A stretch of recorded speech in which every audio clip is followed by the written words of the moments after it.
Montana Territory, 1878. The wind carried dust across the dry road leading into Dry Creek, and the sun bore down on a battered wagon that looked like it had held together on willpower alone. The wheels creaked, the mule limped, and sitting upright on the bench was a woman who looked like she had not slept in days. Her name was Clara Norwood, and behind her sat 4 children, 3 boys and 1 girl staring out with wide, uncertain eyes at the town ahead. She had nothing left. No husband, no money, not even a spare coat for herself. Just the children, a small tin of flour, and a worn Bible tucked beneath the wagon seat. The townsfolk watched from porches and storefronts. A few whispered, others just stared. She had seen looks like that before back in Kansas, after the fever took her husband and the fire took the farm. But she did not flinch. She kept her chin up and pulled the mule to a stop near the old well in the center of town. A boy with freckles and a torn shirt climbed down first and helped the youngest girl. "Stay close," Clara said, voice calm but firm. "No wandering."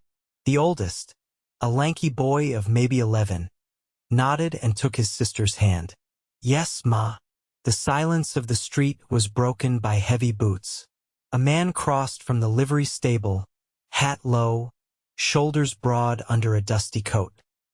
He looked like he belonged in the saddle, all lean muscle and sun-browned skin, a rifle slung across his back, and his eyes amber, steady, landed on her with something she hadn't seen in a long time. Not pity, not suspicion, just a kind of quiet wondering. "You lost?" he asked. Clara straightened. "No. Just tired." He looked at the wagon, then at the children. "You got somewhere to stay?" "No." "You got someone waiting on you?" "No." He nodded once. "I'm Yates Thorne. I work cattle north of here." He looked at her again, this time longer. "You got 4 children and nothing else?" Clara blinked. "That's right." He stepped forward, slow and sure, then took off his hat and said without hesitation, "Well, that's enough for me." She stared at him, unsure if she had heard right. "I have a bunkhouse. It is clean. I have work. I have food. If you want help, you have it." Clara's hand tightened on the edge of the wagon. "Why would you offer that to a stranger?" Yates looked at the smallest boy, who had climbed up to see into the well and was now peering down with fascination. "Because they are watching how this world will treat them," he said, eyes not leaving the child. "And I would rather show them something worth remembering." Something in her chest cracked. Just a little. "I do not take charity," she said after a moment. "Then call it trade," Yates replied. "You help me with the cooking and keep the place from turning into a pigsty. And you all eat." Clara hesitated, glanced at her children, then back at the man. "We will not be trouble. I do not expect you to be." She exhaled, slow. "All right." Yates led them north, toward a small ranch tucked between 2 low hills, where a cabin stood with smoke curling from the chimney and a red dog asleep on the porch. The journey took the better part of an hour. The mule limped the whole way, but never stopped. The children were quiet, watching everything. Inside, the cabin was plain but warm. 1 room downstairs, a loft above, a big table, worn chairs, a stone hearth with a pot already bubbling. Yates showed her where the blankets were kept. "You and the little ones take the loft. I will sleep in the barn." Clara looked at him. "You do not have to do that." "I know." He gave her a glance that was respectful, not lingering. "But I will." That night, Clara sat by the fire while her children, full from stew, curled under quilts in the loft. Her hands were still, resting in her lap, and her eyes followed the quiet flicker of flame. Yates sat across from her, whittling a piece of wood with a short knife. He was not a man of many words, but there was no unease in the silence. "You lost someone," he said after a while, not as a question, but as a fact. Yes, she said. My husband. 2 winters ago. He nodded once. I lost my brother. At Shiloh. It was all that needed to be said. She looked at him. Why are you alone? Yates shrugged. Never found a woman who wanted to stay. And now. He met her eyes. I did not think I would find one with 4 children. But here we are. Clara flushed, caught off guard. You hardly know me. I know you kept going, he said, voice quiet. I know you did not leave them behind. That says enough. She looked away toward the fire. Her fingers curled slightly, as if holding on to some invisible thread. Good night, Mr. Thorne. Yates. She paused, then said softly, Good night, Yates. He stood and pulled on his coat. There is coffee in the morning. You will need it. She smiled, just barely. I imagine I will. And when he stepped out into the cold, she watched the door long after it closed. In the days that followed, Clara worked. She scrubbed the floors, patched torn shirts, and taught the children to mind their manners at the table. Yates built a second bed frame, repaired the chicken coop, and brought home fresh bread from town. He never asked her for anything more than honesty. He never spoke more than needed. But he always noticed if she looked tired. He always made sure her plate was full before his own. And when the youngest, little Ada, had a fever one night, he rode through the dark to fetch the doctor himself. He sat beside the bed until dawn, holding the girl's hand even after she fell asleep. Clara saw him there, his head bowed, his hand wrapped gently around her daughter's, and something in her heart shifted. That morning, while the children played outside and Yates chopped wood, Clara stepped onto the porch. She watched him a long moment, then walked down the steps. Why do you keep helping? She asked. Yates looked up. Because I want to. That is not reason enough. He set the axe down. It is for me. They stood there in the chill morning air, not touching, not smiling, but close enough now that she could see a small scar on his jaw and the way his eyes softened when he looked at her. I do not know what comes next, she said, voice low. I am not asking for anything you are not ready to give. She took a breath, then another, and when she stepped a little closer, he did not move away. I am not ready, she said, but I am not afraid. Yates nodded. That is enough. And for the first time in a long time, Clara Norwood believed it might be. The thaw came slow that spring, earth softening under boots and hooves, morning still edged with frost but warming by noon. It was the kind of season that made a body ache for the sound of water running again, for green to push through brown. Clara stood at the edge of the field behind the cabin with her skirts tucked above her ankles, sinking a spade into the thaw-softened soil. Her hands were blistered raw across the palms, but she didn't seem to mind. She worked with a steadiness that didn't ask for praise. Yates leaned against the fence, coat open and hat low, watching as she marked out rows with string tied between stakes. He hadn't offered to help, not because he didn't want to, but because she hadn't asked. Clara did things in her own time, and he'd learned not to step into her space unless invited. You aim to plant all that yourself? He asked, voice even. I do, she said, pressing another stake into the ground. Unless you've grown tired of eating. His mouth twitched. I've survived worse than your cooking. She straightened, brushing dirt from her skirt. Then you'll survive my garden. Yates crossed the field and crouched beside her without a word, his large hands moving to tie off the next line of twine. She glanced at him but didn't stop him. That was answer enough. Behind them, the children's voices drifted from the woodshed, where the oldest boy Eli was showing the younger ones how to stack kindling the way Yates had taught him.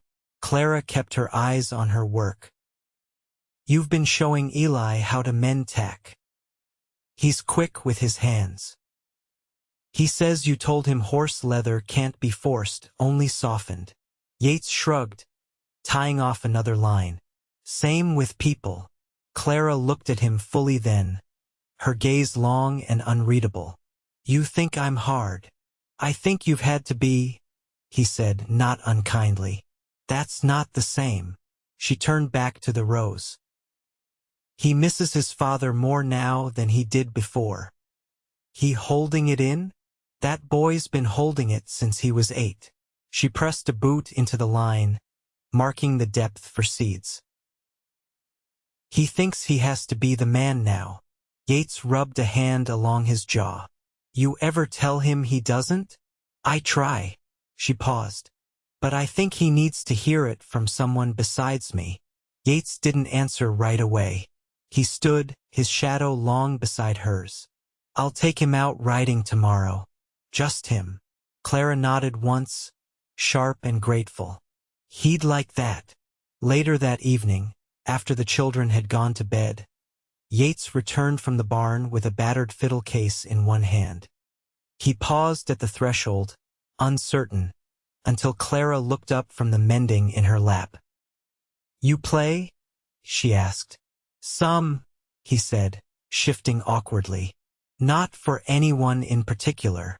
Then tonight you can play for yourself and I'll listen. He sat near the hearth and tuned the strings by ear, fingers careful, movements practiced but unhurried. Clara didn't speak as the first notes filled the cabin, low and warm like the wind through tall grass. He played an old tune, one without words, a waltz that turned slow and aching in the quiet room. When he finished, she didn't clap or speak praise. She just looked at him, eyes softer than they'd been earlier, her sewing forgotten in her lap.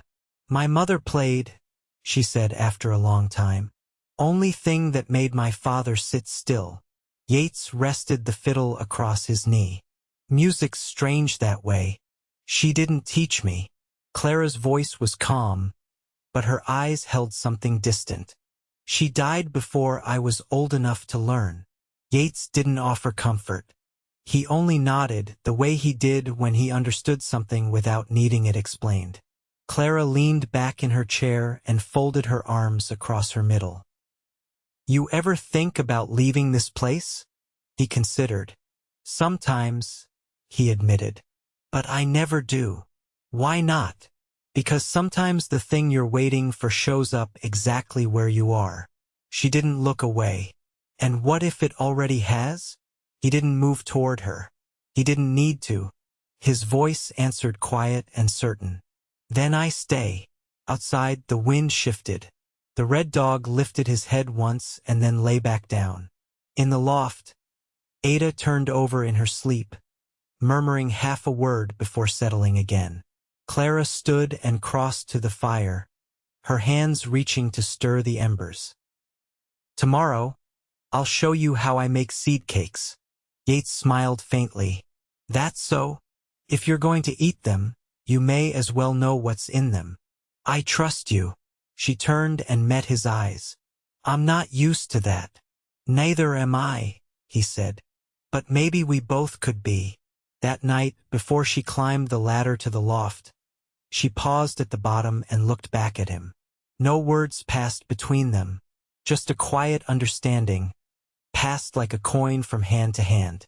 Then she went up and he stayed below, and the fire burned low. The first hard rain came in early May, rattling against the cabin roof in long, steady sheets. Yates had spent the morning stringing a tarp over the woodpile, while Clara guided the children through lessons with a slate and chalk. Now, with the sky low and the air thick, the 5 of them sat gathered around the table, the children sorting corn kernels while she mended a sleeve that had torn at the seam. Yates stood by the hearth, his shirt still damp at the shoulders. He watched her fingers move through the fabric, neat and sure. Where'd you learn to sew like that?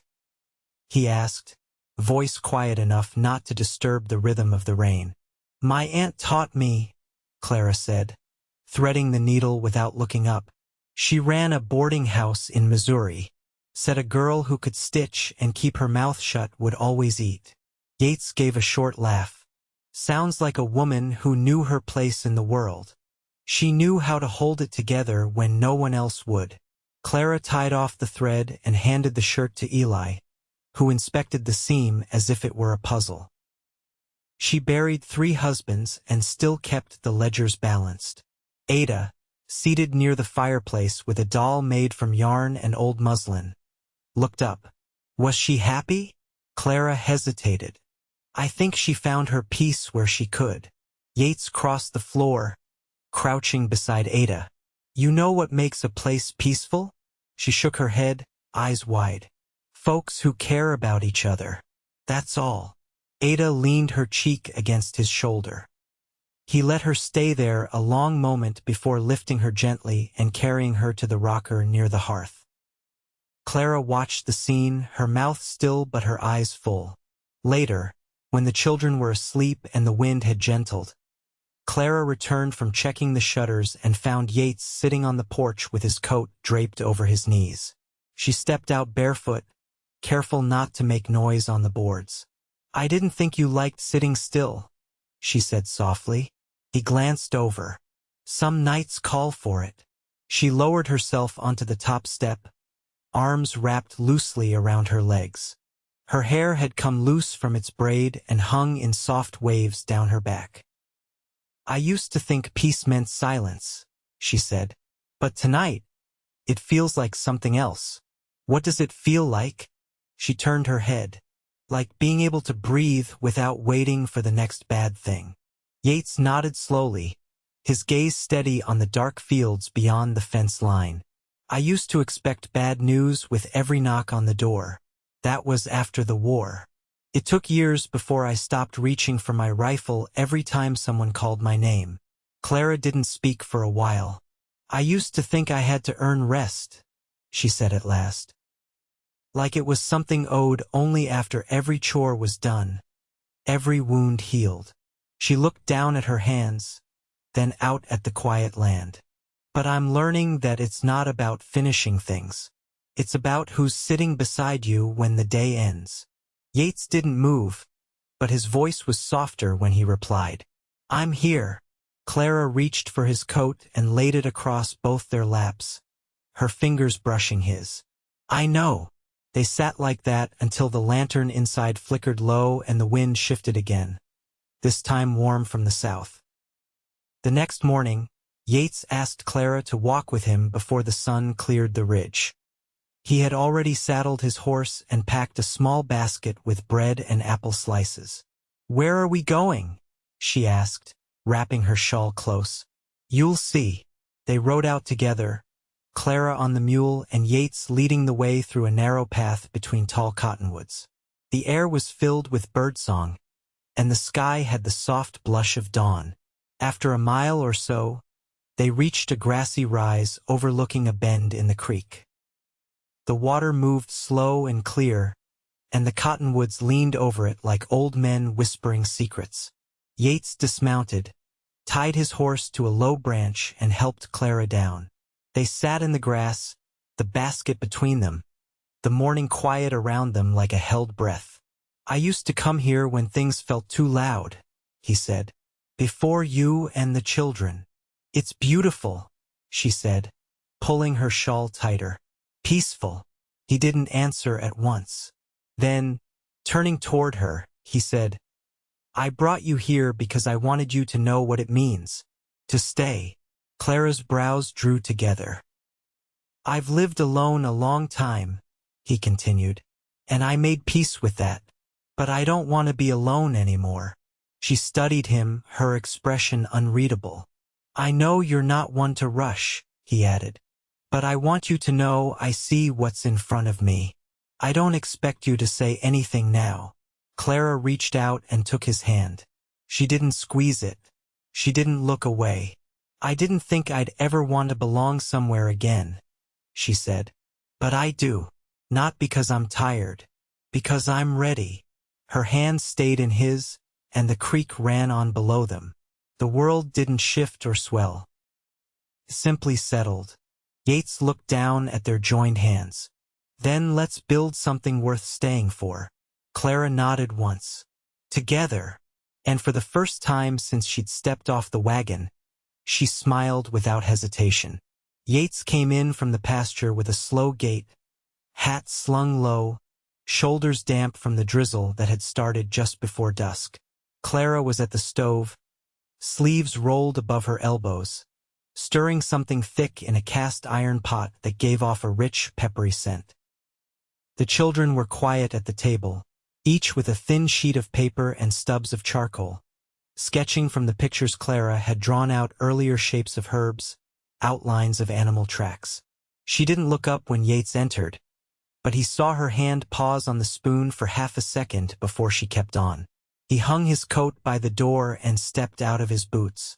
Fence along the south lines leaning. I'll set a new post after breakfast tomorrow.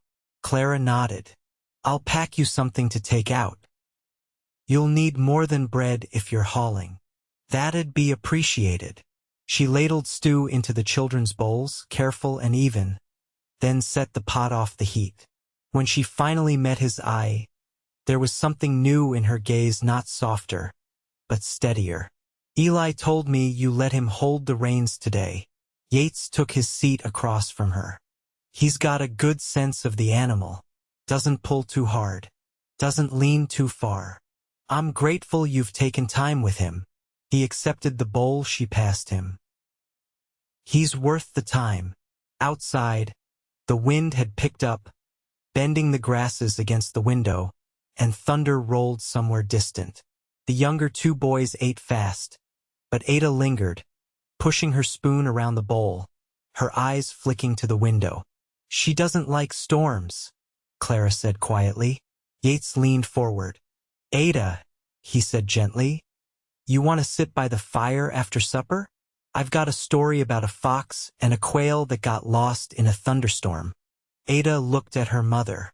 Clara gave a small nod, and the girls' shoulders eased. Later, once the stew pot had been scraped clean and the boys were asleep under patched quilts, Clara sat beside the hearth, her feet tucked beneath her. Yates was on the floor with Ada leaned against him, following every word of the story like it was scripture. The tale wound on, meandering and strange, full of animals with too much pride and skies that wouldn't stop rumbling. When he reached the end, Ada yawned into her hand, then climbed into Clara's lap without a word. She's taller than she was a month ago, Yates said, voice low. They grow even when you're too tired to notice. Clara brushed Ada's curls back from her cheek. Sometimes that's the hardest part. Yates tilted his head. What part? Knowing time keeps on moving, whether you're ready or not. She looked over at him, and the firelight caught on the faint lines around her mouth, worn in not by age, but by endurance. Yates leaned forward, elbows on his knees. I was thinking of building on to the cabin, a room off the back, maybe, so the children don't have to sleep in the loft come winter. Clara blinked. That's no small task. No, it's not. Why now? Yates folded his hands. Because I mean to keep you here, all of you, and I want to give you more than borrowed space. Clara's expression didn't change, but her grip on Ada shifted, protective and tender. You're not a man who says things lightly. I'm not. You sure of this? Yates nodded. I've been sure since the day you looked me in the eye and told me you weren't afraid. Clara looked down at Ada, then back at him. If you build it, I'll help raise the walls. He smiled, not wide, not fast, but full and deep. Then we'll do it together. That night, once the children were asleep and thunder had faded into nothing, Clara stepped out onto the porch. The rain had stopped, and the air smelled of wet earth and cottonwood leaves. Yates stood beside her, close but not touching. I haven't had much say in my life, she said, her voice quiet. Things happened, and I endured them. That was how it was. He didn't speak. But I want to choose this. I want to choose you. Yates turned toward her. You're not alone anymore, Clara. She moved into his arms, slow and certain, resting her forehead against his chest. He didn't kiss her. He only wrapped his arms around her back and held her in that still space between night and morning. She closed her eyes, and for the first time in years, her breath came easy. The new room took shape slowly through the end of May and into June, each board placed with care, every joint fitted by hand. Yates cut the lumber from a stand of pine on the far ridge, dragging them down one by one with his team. Clara kept the children occupied with tasks suited to their ages, gathering nails, fetching water from the creek, brushing sawdust from the flooring planks. She didn't hover, but she was there, hammer in hand when needed, helping lift the frame into place with quiet strength. They didn't talk much during the building itself. There wasn't room for many words when your hands were busy and your back was aching. But there were glances exchanged over lifted beams, fingers brushing when passing tools, and once, when they paused under the eaves with the sun high overhead, she reached up and wiped the sweat from his brow with the edge of her sleeve. He didn't say anything, just stood still and let her. By midsummer, the room was finished, wood polished, windows latched, a door that shut clean. Clara hung muslin curtains she'd sewn herself, and the boys built a shelf for books and keepsakes under the window. The children moved in the same evening, their laughter echoing softly through the walls, and when the lanterns were finally turned down and the house went quiet, Clara found Yates sitting out by the horses, oiling a bit of tack with slow, deliberate strokes. She walked out to him, her shawl pulled close against the breeze. "You didn't have to build it by yourself," she said. "I didn't," he replied, not looking up. "You were there. You could have stopped at just giving us a roof. I didn't want you to feel like you were borrowing anything." Clara sat beside him on the overturned crate. "I don't." He looked over then, his face unreadable in the dim light. "I want to marry you, Clara." She didn't answer right away. Her hands were folded neatly in her lap, and her gaze stayed on the barn wall ahead. "I never thought I'd say yes to that again," she said. "Not after what I lost. I'm not trying to replace what came before.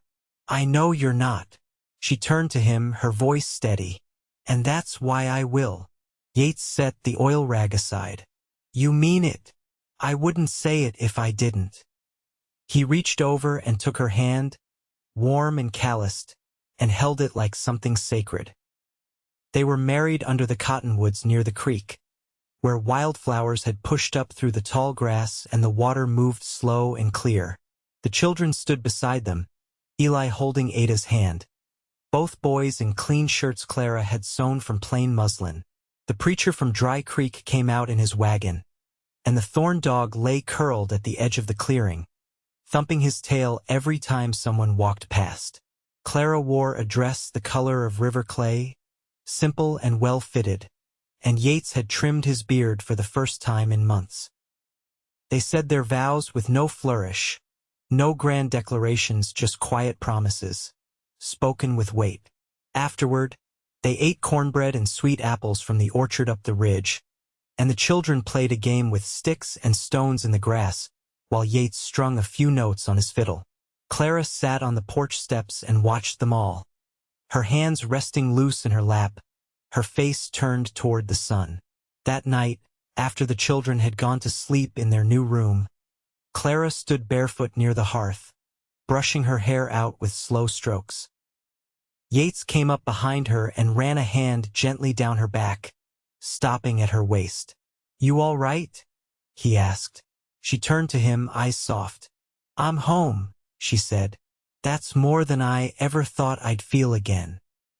He kissed her then, not rushed or hungry, but with the kind of patience that comes from knowing what's been earned. She wrapped her arms around his neck, and when he lifted her, she didn't resist. They lay together in the bed she'd helped build, the night warm around them, the house full of the quiet peace that comes when nothing's left to fear. The seasons turned. The garden flourished under Clara's care: beans, squash, late corn. The children grew taller and stronger, their voices louder in the mornings, their laughter more frequent. Yates took Eli out on longer rides, teaching him how to read the land like lines on a map. The younger boys learned how to set snares along the creek, and Ada kept a diary in a book she hid under her pillow. Clara taught the children letters and numbers in the afternoons, and in the evenings, she sat with Yates near the fire, her head resting on his shoulder as he read aloud from the one novel they kept on the shelf. One winter night, with snow falling soft outside the window, Clara turned to Yates and whispered something only he heard. He looked at her a long moment, then laid a hand gently over her stomach. He didn't speak. He only kissed her hand and held it. By spring, Clara's waist had rounded slightly, and Yates worked faster in the fields, building a cradle in his spare hours. The children watched with wide eyes, asking questions, offering name suggestions, bringing her fresh water and wood without being told. The baby came in August, on a hot, still morning, with Clara gripping Yates's hand and refusing to cry out. When it was over, she held the girl against her chest, her breath ragged, her eyes filled with something fierce and full. Yates sat beside her, one hand on her knee, the other gently brushing the child's dark hair. "What should we call her?" Clara asked, her voice hoarse with joy. Yates looked at her, then at the child. "Mercy." Clara nodded once. "Mercy Thorne." The house filled with life. The baby's cries, the creak of floorboards under running feet, the scrape of spoons and bowls, the low hum of a fiddle when Yates played in the evenings. Clara moved through it all with calm steadiness, her love quiet but constant, her presence the thread that held it all together. And Yates, once a man shaped by silence, smiled more often, laughed with his whole chest, and spoke to Mercy in a voice no one else ever heard. Years passed. The children grew into their own lives, and Mercy learned to walk between her father's boots, her hand always reaching for his. Clara's hair silvered at the temples, and Yates's hands grew rougher with time, but their eyes never changed when they looked at each other. They built a life not from grand moments, but from steady days, from meals shared, work done shoulder to shoulder, and the deep, rooted love of two people who had found each other in the long echo of grief and chosen to stay. And long after the world had moved on, their home still stood quiet, strong, and full of light.